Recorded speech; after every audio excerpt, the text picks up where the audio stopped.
नमस्कार, स्वागत है आपका वी टाइम न्यूज पर और आपके साथ मैं हूं पहली चौहान। बढ़ते हैं खबरों की ओर। गिरफ्तार शिक्षक सूती थाना अंतर्गत बाजितपुर क्षेत्र के शेखपुरा प्राथमिक विद्यालय में पढ़ाता था। शिक्षक को जयनूर बीबी नामक शिक्षिका की शिकायत के आधार पर गिरफ्तार किया गया। गिरफ्तार शिक्षक को पुलिस ने गुरुवार को जंगीपुर अदालत भेज दिया।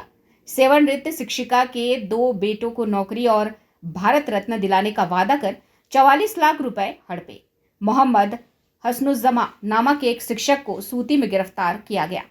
আজকে একজন মোহাম্মদ হাসানুজ্জামান বলে একজন এক মাস্টারমশাই তাকে পুলিশ অ্যারেস্ট করে পাঠিয়েছিল কোর্টে এবং তাকে 10 দিন পুলিশ হেফাজতের আবেদন করেছিল। কোর্ট সমস্ত কাগজপত্র দেখে তাকে 4 দিন পুলিশ হেফাজতে পাঠিয়েছে।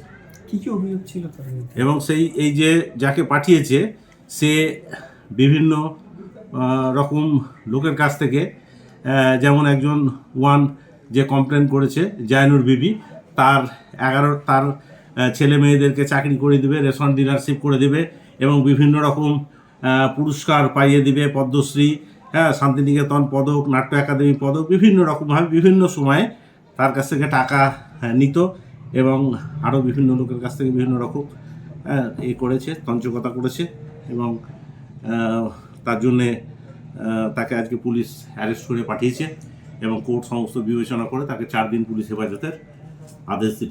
কত টাকা নিয়েছে টোটাল যেটা আপাতত ইনভেস্টিগেশনে উঠে এসছে যে 22,55,000 টাকা, তার সঙ্গে আরও অনেক টাকা, হিউজ অ্যামাউন্ট টাকা। কোন কোন ধারায় দিয়েছে?